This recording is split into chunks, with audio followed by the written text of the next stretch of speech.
Donc voilà, alors aujourd'hui c'est l'opération du pressurage. On va mettre le raisin dans le pressoir, mais auparavant on va faire un remontage, c'est-à-dire qu'on va prendre le jus du bas de la cuve pour le remonter, pour bien imbiber toutes les grappes qui sont en macération et pour en fait récupérer toute la couleur qui est contenue dans la pellicule. Puisque en fait pour faire du vin rouge, il faut transférer la couleur qui est contenue dans la pellicule des raisins vers le jus qu'on voit qui est le futur vin, le mou.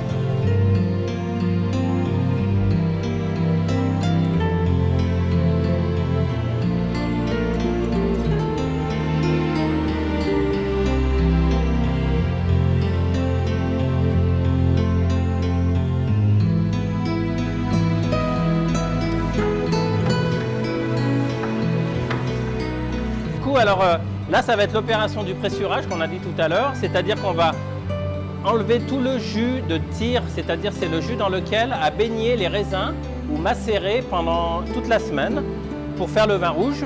On va donc enlever ce jus de tir et ensuite tous les raisins qui sont dans la cuve, on va les mettre dans le pressoir. C'est la partie sèche qu'on appelle le marc et on va presser pour récupérer tout le reste du jus de presse qui va après être assemblé avec le jus de tir pour faire la cuvée. Et donc là en l'occurrence cette cuve c'est la cuve nature. C'est-à-dire que je n'ai pas rajouté de sulfite à aucun moment, ni à l'entrée dans la cuve, ni pendant la conservation.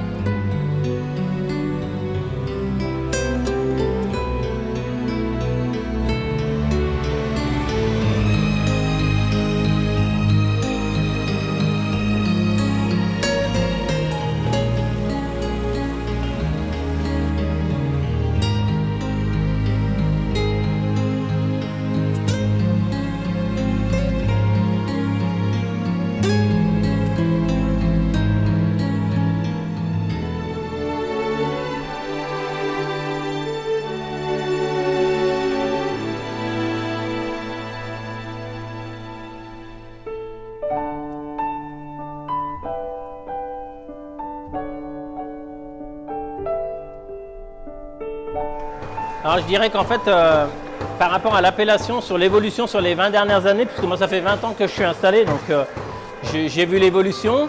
On a commencé par le point de départ, c'est-à-dire la formation au niveau des études. On est tous des chefs d'entreprise agricoles, on a tous en gros un BTS, voire un DNO pour ceux qui ont fait des études un peu supérieures. Et ensuite, on a investi dans du matériel, on a replanté des beaux coteaux, des bons plants et des bonnes vignes bien orientées, ce qui fait qu'aujourd'hui pour la qualité en fait on a vraiment mis tous les atouts de notre côté et aujourd'hui ça paye parce qu'on s'aperçoit qu'il y a les Rouennais notamment qui sont très fiers d'avoir un vignoble autour d'eux parce que c'est un moteur économique et en plus on voit apparaître un tourisme très qualitatif. Alors c'est des touristes qui viennent pour la gastronomie, la pleine nature, le patrimoine.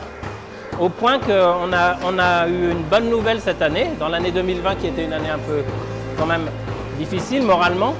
On a été labellisé Vignoble et Découverte, c'est un label national qui est en fait un maillage entre la vigne, les hébergeurs et les restaurateurs et les sites patrimoniaux. Et donc du coup ça nous fait on va dire un point on va dire très positif pour accueillir des touristes à la fois étrangers et des touristes français.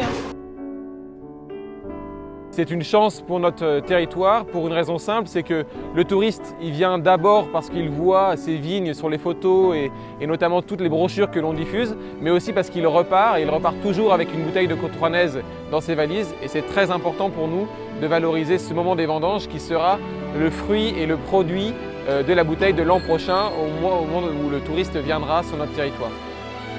J'ai une chance formidable, c'est qu'au centre de mon domaine, donc il y a les vignes tout autour et au centre, on est vraiment sur le centre névralgique, c'est la cave.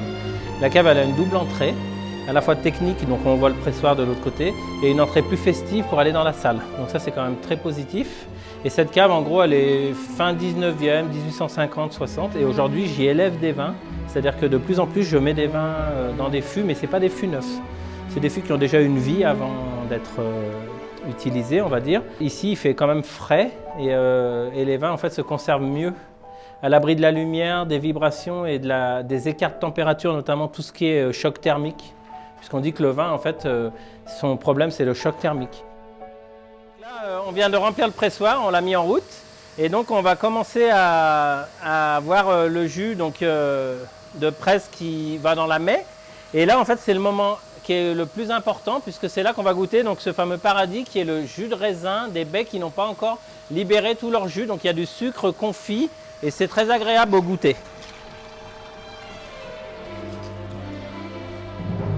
Santé. Bonne vendange aux viticulteurs. Le raisin est en train d'être pressé derrière nous et on espère que l'an prochain, nous aurons l'occasion de nous revoir pour pouvoir le goûter et le boire et boire à la santé de notre territoire.